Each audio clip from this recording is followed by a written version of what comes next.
You've heard me complain about ninjis, you've heard me complain about superworlds, and now it's about time we get to the most underbaked feature in Super Mario Maker 2. The one thing I think that the developers dropped the ball on the most would have to be the 3D world game style. This was supposed to be the big new thing to separate Mario Maker 2 from the original on the Wii U. And sure, 3D World can be fun, however I personally think it's by far the weakest game style in the game. There are some positive aspects, of course the high amount of power-ups and the general look is pretty solid, however almost everything else about it is super disappointing. In today's video, we're going to be going over some of the bigger problems within this game style and how I hope they can be fixed in a future Mario Maker 3. This video won't cover every single little thing as I'll just keep it to the major ones, so if there are any more that you all have, feel free to leave a comment. But anyways, if you enjoy, make sure to leave a like and subscribe to the channel, as if I hit 100k by the end of the year, I will be making a video ranking every single moon in Mario Odyssey, so surely you wouldn't want to miss that. But anyways, let's jump right into my problems with the Super Mario 3D World game style in Super Mario Maker 2.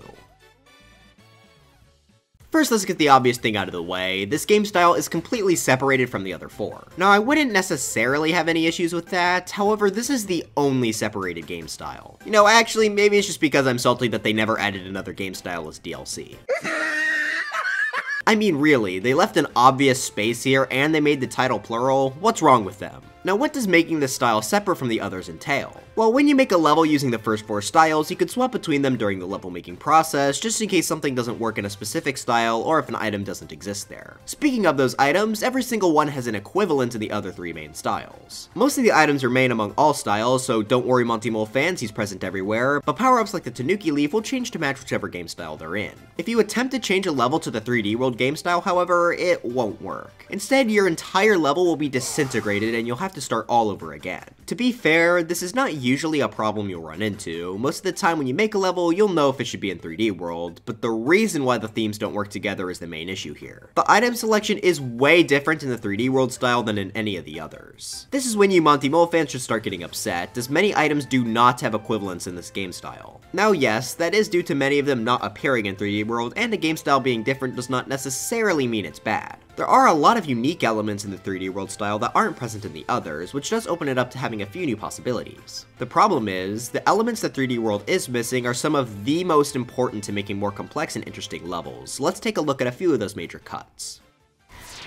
First off, the Angry Sun isn't present. Now that's not really an item I would call major. I mean, it's not like anyone but little Timmies use him anyway, but the reason I'm including him here is because of his secondary function. See, you're able to change the Angry Sun into the moon, which will change whatever level you're in into nighttime. Of course, you don't need the Angry Sun to do this in the main four themes, but they still don't let you swap any of the 3D World level themes into a night version. This isn't just an aesthetic change either, as many of them actually completely change the level's universal mechanics.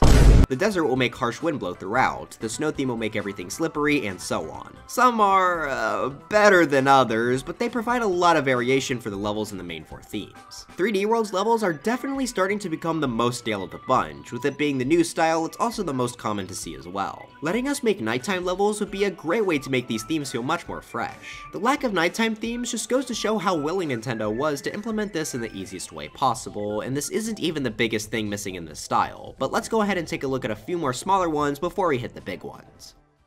This one here will probably be the most controversial thing I say in this video, at least I hope it is, but man, the 3D World boss selection is terrible. Meowser is easily the worst boss in the game. It's so annoying to fight and is impossible to contain since it jumps around into the background. Pom Pom is a step up, but her teleportation still makes her annoying to deal with. Boom Boom is the best as he's the simplest, making him at least somewhat easy to work with.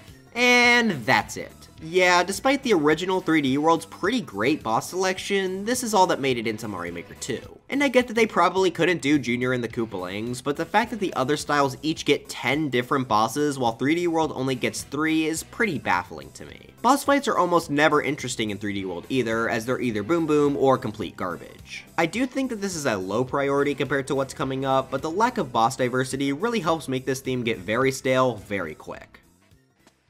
Alright, I'm just gonna say it. The Semisolids in the 3D World game style suck. Like, they're just god-awful.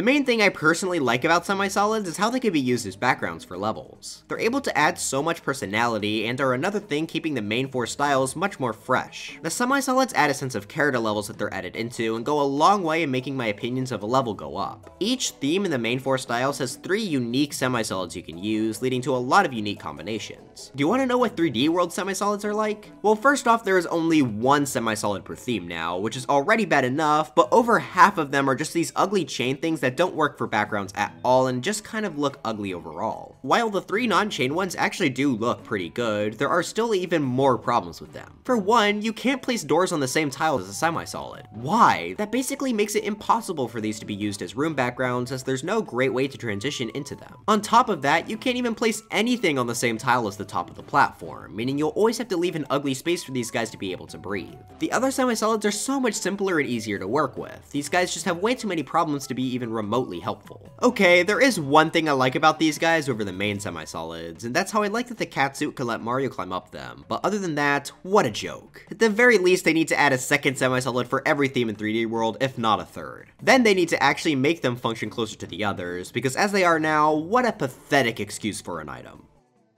Alright, that one was a lot more of a personal gripe. Let's look at some of the bigger exclusions from this style, starting with shells. Now some of you may be a bit confused. I mean, Koopas still drop their shells and Spinies can still go into them, so what's the problem here? Well, I guess I should rephrase this segment as no placeable shells. See, the main 4 styles have really neat power-ups known as the shellmets. While they're pretty neat on their own, they essentially allow us to place down shells. The reason that's so important is because shells basically act as a way to send signals to different parts of a level or to just simply activate things. We can place shellmets in pretty much any container block in the game, which means they allow us to create several different contraptions that would be a lot harder to make without them. So let's see how we have to make that stuff without them, as the 3D World style does not have shellmets. So let's first take a look at a simple on-off block switcher. A shellmet gets launched from the Spill Blaster and bounces back and forth to hit the switch, making the jumps in the segment more difficult. Oh, and the snake block is here to act as global ground. Now if we switch over to 3D World, we have to place a Spiny crawling on the ceiling to drop down and hit the switches. However, if you want the timer to be anywhere but directly above the player, then you have to make a much more complicated design.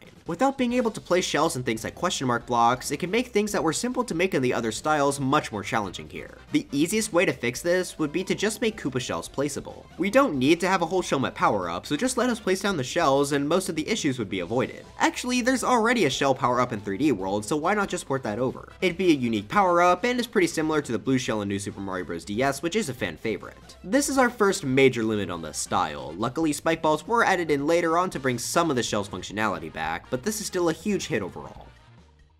Now this next one is even larger, as there isn't any way for us to recreate or even simulate its functionality in 3D World. Our next missing item is of course, the tracks. These allow for some of the most customization in the main 4 styles, as they let you place nearly anything on top of them. The items placed on tracks will follow it until they reach the end, even being able to move through walls, allowing for a ton of customization to make things like timers or even levels where you have to stand on a moving platform. 3D World just doesn't have anything to make up for this lost feature. And sure, it may be more difficult to add in here due to it being 3D, however that doesn't make this theme any less basic due to the lack of tracks. So many contraptions in the main styles use these guys to direct how certain objects are supposed to move, which means the 3D World style is infinitely more difficult to work with. Unlike the shells, there aren't really any good equivalents either. No, the track block absolutely does not count as a replacement, and I'm honestly insulted if you even suggest that it is. The track block is cool and I wish it was in the other styles, but it does not allow for nearly as much freedom as the standard tracks do. Even if I'm still mad at those for not being able to be made even. Wait, you're telling me that people have been able to glitch tracks into 3D World, and they work perfectly? Then why on earth are they not in the game? Like, Nintendo, the code is right there, just make a texture and add them in. This is ridiculous, Nintendo, please stop being so lazy. And the final major missing item that I want to talk about in this video is actually a feature and not really an item. That would be the lack of enemy stacking. I already went over this in my last Mario Maker 2 video, so I won't spend long on it here, but not being able to stack enemies on top of each other at all is quite possibly the biggest hit to this game style. No more are the intimidating Goomba Tower. cars. But instead, every enemy now has to be separated from one another. Add on the lack of Koopa clown cars and Lakitu clouds, it makes every single enemy encounter seem much more stale. There's no crazy customization that you can do here, you're just stuck with what's essentially a basic enemy. And that's what I think the 3D World game style's biggest problem is, the lack of mixing and matching and overall creativity. Deciding to make this style completely separated from the others, in my opinion, was a massive mistake. If they were planning to do other unique styles, then maybe it would have been okay, but 3D World goes so actively against the other styles in the game for pretty much no reason. Now that they're separated, Nintendo doesn't have to try and make things that weren't in the original game work, as if they can't, they can just ignore it. The level's just gonna reset upon switching styles anyway, who cares if we can't get clown cars or one-ways or tracks to work. This goes for the other direction as well. In order to make up for the lack of these major items in 3D World, it has a ton of unique exclusives that I would have loved to see in the other styles. Trees would have been a great way to expand aesthetics, exclamation mark blocks could lead to a ton of creative contraptions, and so on. So much was lost by Nintendo deciding to separate this style into its own category, and now we may never get to see some of those items make their way into the other styles that are actually fun to build with. So while I am indeed happy that 3D World is here at all, I really think they need to up their game with it for Mario Maker 3, if that even ever comes. Bruh. Even if they do decide to keep it separated in the end, at least bring over some of these features I mentioned, because I feel zero motivation to make anything in this style. So Nintendo, please, fix the 3D World game style. But anyways, that's it for this video. Do you all think the 3D World game style is the best one since it's the only one with sting bees? Let me know in the comments. I know that this video was a lot shorter than some of the others, but I needed a bit of a break after my last one. Speaking of which, you should all definitely go check that out if you have the chance. It's one of my favorite videos due to how much editing needed to go into it, so I bet you all would enjoy it. The card is on screen now if you're interested. If you enjoyed this video, then a like would be greatly appreciated. Also, this is my first upload of 2022, so Happy New Year everyone. But anyways, dry bones for Smash, and I'll see you guys next time.